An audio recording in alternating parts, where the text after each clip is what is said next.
Ngopas, ngobrol pendidikan santuy. Assalamualaikum warahmatullahi wabarakatuh. Selamat pagi sahabat Tristan, para pemirsa dan pemerhati SMK di seluruh Indonesia dan di mana saja Anda berada. Jumpa lagi kita di Ngopas, ngobrol pendidikan santuy. Kali ini kita berbincang-bincang, berbagi pengalaman dengan salah satu tamu kita yang luar biasa, Kepala SMK Negeri 4 Mataram, Pak Iwan. Ya Pak, mohon izin Pak Iwan, nama lengkap Pak Iwan siapa? Iwan Supriyadi, Pak. Nah, ini dengan Pak Iwan Supriyadi. Ini pemikiran-pemikiran Pak Iwan dalam mengembangkan SMK khususnya di bidang pariwisata luar biasa ya. Karena latar belakang beliau juga dari praktisi juga, dan ini kita berharap ke depan nanti pemikiran-pemikiran yang disampaikan Pak Iwan nanti bisa menjadi inspirasi dalam mengembangkan SMK-SMK lain di Indonesia khususnya, terutama di kawasan timur Indonesia Pak Iwan. Karena tidak banyak pemikiran kepala-kepala SMK yang kita miliki ini cukup progresif. Ya, selamat pagi, assalamualaikum warahmatullahi wabarakatuh, Pak Iwan. Selamat pagi, waalaikumsalam warahmatullahi wabarakatuh. Sehat? Alhamdulillah sehat, Pak. Alhamdulillah sehat.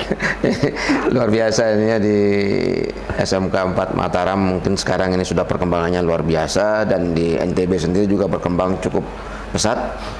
Alhamdulillah. Banyak hal yang berubah. Iya. Semenjak beberapa tahun yang lalu Pak Haris hadir di sini. Iya benar-benar ya.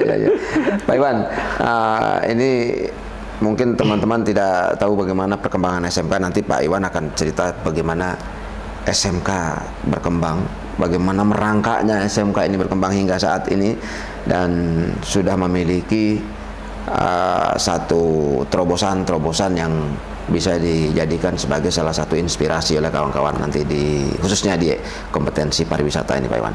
Pak Iwan bisa ceritakan bagaimana latar belakang dan pengembangan SMK 4 Mataram? Iya, SMK Negeri 4 Mataram ini saya baru berada di sini lebih kurang 1 tahun 2 bulan, Pak. 1 tahun 2 bulan. Untuk mengembangkan pendidikan mungkin tidak ada bedanya dengan mengembangkan perusahaan atau mengembangkan sebuah institusi. Perlu diletakkan visi yang jelas, karena tanpa ada visi maka pemimpin itu tidak akan bisa mengarahkan mau dibawa kemana anak buah, mau dibawa kemana sekolah ini. Maka ketika saya pertama datang ke sekolah ini, saya merubah visi sekolah ini sesuai dengan tantangan-tantangan ke depan yang harus dihadapi oleh dunia pendidikan. Adanya globalisasi, ada revolusi industri 4.0, ada kebijakan pemerintah yang meletakkan tempat yang khusus bagi vokasi. Ada persaingan global yang begitu ketat, itu kemudian menjadi sebuah tantangan ke depan, sehingga saya membuat visi bagaimana menjawab tantangan-tantangan ke depan itu. Nah, sehingga visi SMK 4 sekarang berubah, Pak. Jadi visi kami adalah mewujudkan pendidikan dan pelatihan vokasi pariwisata yang berbasis digital, yang unggul dan berdaya saing di era global. Ada saya garis bawah itu digital, berdaya saing di era global. Karena sekarang tidak lagi kita hanya melihat kompetitor kita bukan SMK di Indonesia. Misalnya lembaga skema uji kompetensi saja sekarang sudah tidak lagi menggunakan skema nasional, bahkan skema ASEAN. Maka pemimpin SMK juga harus punya visi ke depan bagaimana tantangan-tantangan global itu dihadapi. Dalam mewujudkan visi ini, SMK 4 menempatkan diri dalam 5 peran. Peran pertama, SMK 4 ini menjadi tempat membangun karakter, jadi soft skill building, bangun karakter. Yang kedua, zona development hard skill development, Pak. Jadi pengembangan ilmu pengetahuan dan keterampilan. Jadi tadi soft skill, hard skill, lalu yang tidak kalah pentingnya adalah life skill. Sering kita berfokus pada membentuk karakter anak yang hebat, pengetahuannya hebat, keterampilannya hebat, tapi tidak diajarkan bagaimana memanfaatkan karakter sikap yang hebat tadi, pengetahuan, keterampilan yang hebat itu to survive in the life. Bagaimana kemampuan tadi soft skill, hard skill itu bisa mereka memenuhi kebutuhan hidupnya ke depan. Jadi anak kita banyak yang hebat nih, tapi tidak bisa menjual diri dan jual ilmu pengetahuan yang mereka miliki untuk menghasilkan uang, menghidupkan dirinya. Sehingga kami soft skill, hard skill, life skill. Lalu yang berikutnya kami jadikan yang keempat perannya zona pengembangan talenta. Kalau ekskul itu bukan soft skill, jadi talenta. Jadi talenta ini adalah bakat yang bawaan lahir. Maka sekolah ini diharapkan menjadi tempat pengembangan talenta-talenta bawaan-bawaan lahir dari anak itu, bakat-bakat itu dalam bentuk ekskul. Sehingga ekskul di sekolah ini tidak ditentukan oleh sekolah. Ekskul itu kami tentukan sesuai dengan bakat dan minat siswa melalui kuesioner yang kami berikan. Sejak awal berarti Pak? Sejak awal. Dan yang kelima, yang tidak kalah pentingnya, kami menjadikan sekolah ini sebagai zona hospitality and joyful. Jadi zona yang ramah tamah dan menyenangkan bagi anak. Nah, sehingga kalau di sekolah ini alhamdulillah Pak, dengan semboyan kami yang hospitality and joyful ini, kami susah mengusir siswa untuk pulang ke rumahnya karena mereka nyaman. Nah, jadi dengan 5 peran inilah yang kami coba mainkan di SMK Negeri 4 Mataram, yang insya Allah kalau 5 peran ini bisa dijalankan dengan benar, tantangan ke depan insya Allah bisa terlewatkan. Artinya ini kan maksimal nanti pengembangan di sekolah ya, apalagi kalau kita lihat yang joyful dan sebagainya, ini kan konsep seolah menyenangkan, ramah anak itu sudah terlewati Pak Iwan? Sudah terlewatkan Pak. Iya. Kita bicara dengan zona digital, artinya kan sekarang anak yang kita hadapi sekarang adalah anak-anak milenial. Maka mau tidak mau sekolah harus paham apa sih kebutuhan anak-anak milenial sehingga mereka senang. Maka di SMK 4 saya buatkan zona free wifi untuk semua siswa. Jadi sedangkan pengaturan penggunaan HP itu diatur jika boleh menggunakan HP jika ada mata pelajaran tertentu yang karena kebutuhan pembelajaran itu menggunakan HP. Maka HP dibawa ke sekolah dan di-off-kan kecuali atas permintaan guru-guru tertentu. Sedangkan setelah itu mereka free menggunakan wifi di sekolah. Ya, ini kan menarik Pak Iwan ketika kita bicara bagaimana membangun karakter anak-anak kita sejak dini dengan 5 prinsip tadi. Ini saya kira satu terobosan yang mungkin bisa dijadikan sebagai satu model ya. Kalau kita katakan SMK 4 Mataram ini bisa menjadi role model di kawasan timur Pak Iwan ini untuk mengembangkan kompetensi pariwisata. Nah, dari 5 hal yang disampaikan Pak Iwan, yang paling menonjol ini apa? Paling menonjol sih masih soft skill, sama hard skill sejak dulu. Karena life skill ini kami sedang mencoba Pak mengelompokkan siswa ke dalam 3. Yang 3 ini ada namanya siswa yang nantinya bercita-cita ingin melanjutkan kuliah ke perguruan tinggi. Maka kami punya program sukses perguruan tinggi. Lalu ada siswa yang ingin berwirausaha. Nah, kami rencananya membuat startup bagi mereka yang berwirausaha. Lalu ada mereka yang ingin bekerja. Maka pada pelajaran penguatannya berbeda. Misalnya anak yang ingin berwirausaha, maka penguatan kami adalah pada pelajaran kewirausahaan. Dan pada momen guru tamu yang kami undang adalah mereka-mereka yang sukses berusaha sebagai motivator. Beda halnya dengan yang mereka ingin berkuliah. Yang kami undang adalah akademisi yang menjadi guru tamunya agar mereka mendapat gambaran untuk sukses di perguruan tinggi itu seperti apa sih gitu. Nah, jadi bukan hanya jurusannya yang kami bagi anak itu ketika guru tamu, cita-cita mereka ke depan tuh menjadi apa juga kita bagi menjadi 3 itu. Sehingga guru tamu mereka ini tergantung. Yang ingin berwirausaha kami undang pengusaha muda yang sukses untuk berbagi best practice dan memberikan motivasi. Yang ingin kuliah kami undang akademisi untuk memberikan gambaran bagaimana sukses di perguruan tinggi. Ya, yang ingin bekerja, maka kami undang teman-teman dari industri termasuk asosiasi profesi untuk memberikan gambaran kalau ingin menjadi pekerja sukses di bidang prestasi apa sih yang harus dilakukan. Jadi perlakuannya seperti itu Pak. Ya, ini kawan-kawan jadi agak menarik ini kalau kita lihat bahwa pengembangan SMK di seluruh Indonesia yang 14.000 lebih jumlahnya ini dan tersebar di berbagai pelosok ini tidak bisa dilakukan secara general rupanya ini. Jadi masing-masing wilayah ini memiliki karakter. Karakter, betul Pak. Sehingga pengembangan model SMK-nya pun juga bergantung kepada karakter daerahnya. Mungkin betul, Pak. Yang lebih tepatnya adalah karakter kultural dari daerah itu. Iya.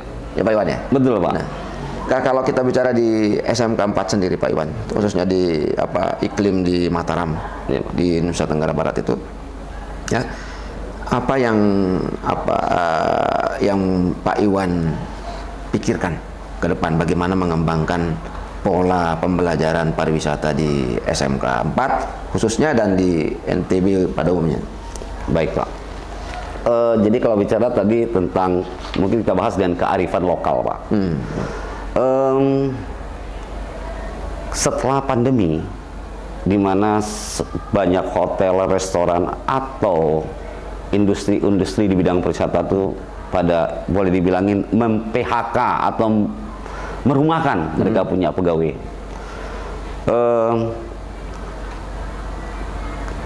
Kami sempat bingung mau kemana nih alumni kami. Lalu kami mencoba mencari job order. Dapatlah saya job order di Timur Tengah. Kebetulan duta besarnya orang Lombok. Dapat job order dari Timur Tengah, 100 untuk tenaga housekeeping di cleaning service dan 100 untuk tenaga spa and beauty therapist. Kami coba tawarkan ini kepada siswa karena di apa namanya, di Emirat Arab ini ada syarat Pak. Kalau anak kita ingin bekerja, yang dikirim ke sana itu bukan tenaga kerja yang tidak punya skill. Jadi syaratnya tenaga kerja yang kita penuhi untuk 200 kuota ini adalah mereka-mereka yang telah lulus uji kompetensi dan mempunyai sertifikat lembaga sertifikasi profesi yang diterbitkan oleh Badan Nasional Sertifikasi Profesi. Artinya mereka yang di sana adalah tenaga terlatih. Dari 200 yang kami tawarkan Pak, hanya 5 Pak. Padahal kan ini sebenarnya berkah sebenarnya. Berkah, di tengah kita sulit mencari kerja, kami mencoba membuat terobosan. Di mana gajinya lumayan Pak, sekitar 18 juta. Itu net itu 18 juta. Lalu ternyata image menjadi tenaga kerja ke luar negeri itu tidak bagus. Jadi seolah-olah mereka berpikir pembantu. Nah, mindset ini yang kita coba rubah. Nah, jadi sulit anak-anak kita, lulusan kita ini bekerja di luar daerah Pak, apalagi ke luar negeri. Nah, tetap TKI gitu ya. Tetap dianggap TKI. Walaupun kemudian ada kebijakan diganti namanya jadi kan tenaga migran Indonesia gitu ya. Tetap aja itu TKI, TKW gitu. Padahal mereka di sana sudah saya katakan, yakinkan orang tua mereka tumbuh tenaga kerja terlatih sehingga mereka harus mempunyai sertifikat. Tidak ada peminat Pak, sepi minat. Bahkan ada anaknya minat, orang tuanya tidak ngizinin. Nah ini tantangan-tantangan ke depan Pak. Maka mau tidak mau kita harus membuat startup, menciptakan pengusaha-pengusaha muda yang nantinya akan bekerja di sini. Itu adalah salah satu tantangan kita Pak. Jadi anak-anak jiwa untuk merantaunya yang sulit nih. Nah, ini salah satu tantangan ke depan. Padahal di satu sisi keberhasilan SMK itu adalah ketika SMK itu bisa menghasilkan lulusan yang terserap di industri sekian besar. Tidak hanya di Indonesia. Tidak saja di Indonesia. Bahkan kalau hanya fokus di NTB sangat terbatas lah. Industri kita. Makanya ketika ketemu dengan Komisi 5 DPR bertanya kepada saya, Pak Iwan, ini beritanya SMK ini penyumbang pengangguran terbanyak. Betul. Saya jawab betul. Tapi saya garis bawahi. Menganggur bukan karena tidak kompeten, tidak terampil Pak. Menganggurnya karena kita masih sifatnya umum. Ketika menerima siswa, setiap SMK tuh buka jurusan ini, buka ini, tanpa analisis kebutuhan 3 tahun ke depan. Jadi kami di sekolah itu Pak melatih anak biar terampil, tapi industri yang tersedia tidak sebanyak lulusan yang tamat. Saya bilang, sehingga kami di sekolah itu akhirnya ya sudah melatih sekuat tenaga kami, mendidik agar mereka terampil. Adapun nasibnya kami serahkan kepada Tuhan yang Maha Kuasa, saya bilang Pak. Karena sekarang lucu Pak Aris ya, kita kalau lihat fresh graduated kan sulit mendapat kesempatan kerja di Indonesia. Kalau kita lihat buka semua koran di Indonesia itu, lowongan kerja itu selalu tertulis punya pengalaman minimal 3 tahun di pekerjaan yang serupa atau relevan. Loh, lalu fresh graduated di mana tempatnya, Pak? Betul. Jadi walaupun anak kita kompeten, belum bersaing sudah didiskualifikasi. Nah, dan satu hal lagi kali Pak Iwan. Jadi kalau kita bicara tentang pengangguran SMK ini kan kesalahan itu tidak dilakukan oleh kita, tetapi juga dilakukan secara konseptual. Betul. Ya. Mungkin kalau SMK kalau dilihat sebagai penganggur, betul, karena usia dalam tanda petik usia mereka itu belum masuk usia kerja. Jadi kalau ini dimasukkan dalam konsep pengangguran, pasti SMK akan menjadi penyumbang pengangguran terbesar. Oleh karena itu ini saya kira ini harus kita rubah mindset itu. Jadi SMK ini harus ditingkatkan paling tidak 1 tahun lagi supaya mereka siap bekerja. Betul. Ya, jadi kalau sekarang ini SMK itu 3 tahun, ya ini secara teoritik mungkin oke lah. 3 tahun untuk mendapatkan keterampilan, tapi untuk kesiapan mereka bekerja memang harus ada tambah 1 tahun lagi. Maka disebutlah ada program upskilling, reskilling. Nah, ini bisa dimanfaatkan saya kira Pak Iwan. Pak Iwan, ini kita kembali ke program kita ini di SMK. Banyak hal yang dilakukan oleh pemerintah, termasuk merubah revitalisasi ke PK. Lalu ada lagi program-program yang dianggap unggulan di program-program pendidikan yang dibangun ini. Ini Pak Iwan melihatnya seperti apa? Kita mulai dari PK dulu. Ya, SMK PK, SMK 4 sampai sekarang belum jadi SMK PK, Pak. Belum jadi SMK PK. Sebenarnya saya lebih tertarik dengan program yang dulunya, Pak, yang namanya revitalisasi. Jadi penuntasan semua masalah yang ada di satu sekolah. Sehingga dulu kalau tidak salah pada tahun 2019 kebetulan SMK yang saya pimpin sebelumnya masuk dalam SMK revitalisasi. Itu menarik saya revitalisasi ini, Pak, karena revitalisasi ini menyelesaikan semua masalah yang ada di sekolah ini tuntas tas. Karena di revitalisasi kalau saya ingat dulu konsepnya bukan hanya membuat bangunan baru, bahkan bisa restorasi, merubah bangunan itu menjadi bangunan lain dengan fungsi yang berbeda. Kemudian peningkatan kompetensi guru, kemudian banyak hal yang dilakukan. Artinya revitalisasi dulu itu programnya bagus, karena dia menyelesaikan semua masalah dari sekolah itu, sehingga tahun depannya pindah ke sekolah lain lagi. Harapannya sekolah yang sudah direvit, yang dibantu oleh revitalisasi ini selesai urusannya, sehingga mungkin tidak akan dikotak-katik selama 5 atau 6 tahun ke depan gitu, Pak. Ya, kalau dulu kita bilang one way ticket ya. One way ticket. Jadi ini satu paket yang sempurna, Pak. Ini paket komplit gitu ya. Paket komplit, udah insya Allah lah kalau paketnya komplit biasanya rasanya juga enak lah. Ya, penikmat, penerima juga pasti seneng gitu kan. Lalu kembali dengan SMK PK. Ini konsep SMK PK kemudian saya juga tidak paham, Pak ya. Jadi mohon maaf kebetulan saya tidak SMK PK. Jadi mohon maaf kalau saya salah, Baris. Karena SMK PK ini kemudian bantuannya parsial. Parsial. Ada yang pertama bantuannya berupa bangunan. Kemudian ada bantuannya berupa pelatihan. Ada bantuan berikutnya link and match misalnya dengan industri. Nah, lalu apa bedanya dengan bantuan-bantuan reguler lainnya? Tidak menyelesaikan masalah sekaligus. Sehingga kalau tahun ini PK dapat ini, besok PK dapat ini, besok ya tidak sama saja dengan bantuan reguler sebelumnya gitu, Pak. Jadi saya tertarik sebenarnya dengan revitalisasi, bukan karena saya nggak jadi sekolah PK, Paris, mohon maaf, enggak. Jadi ini objektif saya menilai, Pak, objektif saya menilai. Kemudian saya juga ada SMK PK yang untuk menjadi SMK PK itu melalui proses-proses, Pak, proses-proses. Ada beberapa SMK PK malah di atas gunung. Ada SMK PK misalnya di NTB itu di atas gunung, Pak. Saya bingung keunggulannya di mana gitu. Keunggulannya di mana? Karena kalau dulu SMK kayak SMK rujukan yang dulu, Pak, SMK Revit kan ada persyaratan, Pak. Akreditasinya harus A. Kemudian siswanya di atas 1000. Kemudian lahannya harus sekian hektar gitu. Sedangkan pusat keunggulan ya saya tidak mengerti syarat-syarat yang seperti itu ada atau tidak gitu Pak.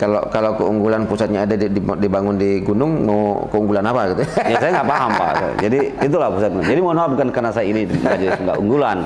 Prinsip saya ya mau unggul atau tidak, saya tetap berjuang untuk menjadi yang terbaik. Ya saya kira memang ada benarnya bahwa program keunggulan itu harus dilakukan ketika kita sudah mampu mengatakan atau memberikan dasar yang kuat di dalam membangun konsep unggul itu sendiri. Nah, kalau konsep unggul yang kita bangun, yang kita bawa untuk kemudian mengembangkan sekolah yang sama sekali baru atau sama sekali tidak memiliki potensi untuk berkembang, ini saya kira akan sia-sia.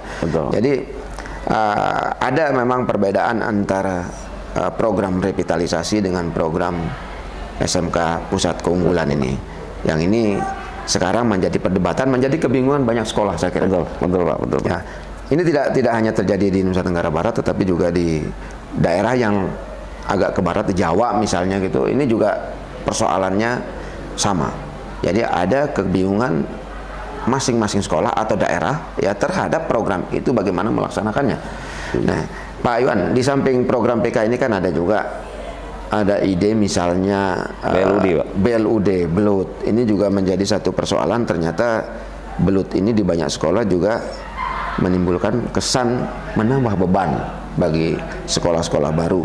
Mungkin sekolah-sekolah yang sudah kuat memang ya ada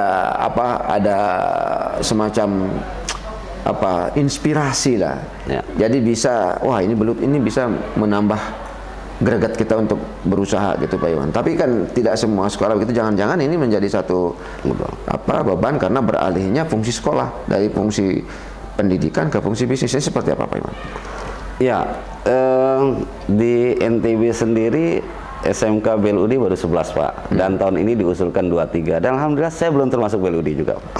Nah, jadi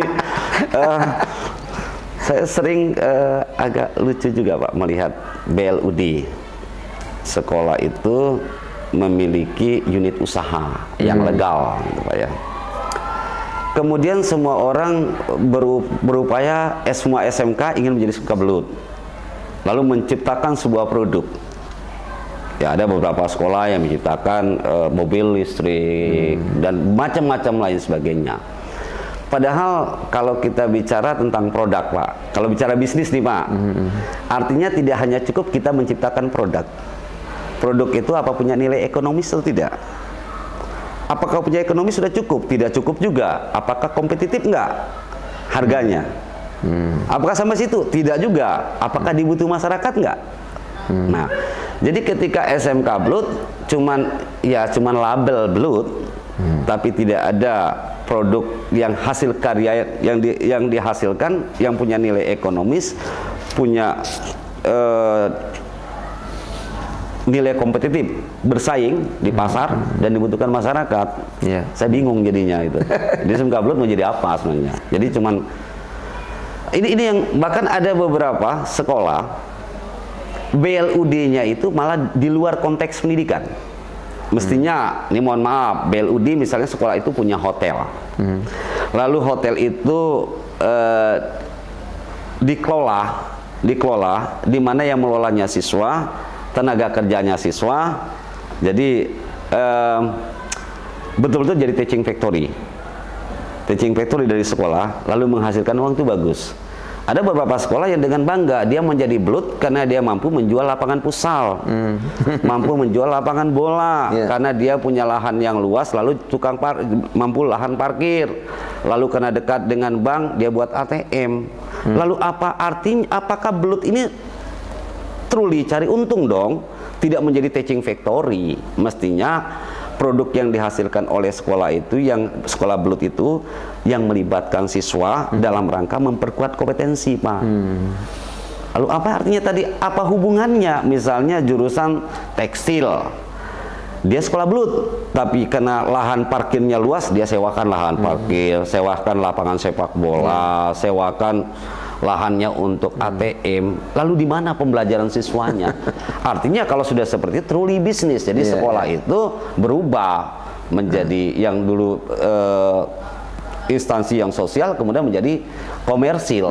Artinya, karena tidak ada keterlibatan siswa. Iya, artinya jangan sampai pemberian blood itu Ya. mengubah fungsi sekolah menjadi fungsi bisnis, melupakan fungsi sosial, melupakan bagaimana kewajiban kita mendidik anak-anak kita untuk belajar di sekolah. Karena SMK itu sejatinya kan sebenarnya bagaimana kita mendidik anak-anak kita itu supaya mengenal iklim industri, bagaimana mereka menggali potensi mereka, bagaimana mereka siap menghadapi persaingan, bagaimana mereka benar-benar siap memasuki lapangan kerja, sehingga mereka bisa ikut terlibat, memberikan kontribusi dalam berbagai sisi pembangunan. Kan begitu Pak Iwan? Siap Pak, siap, betul.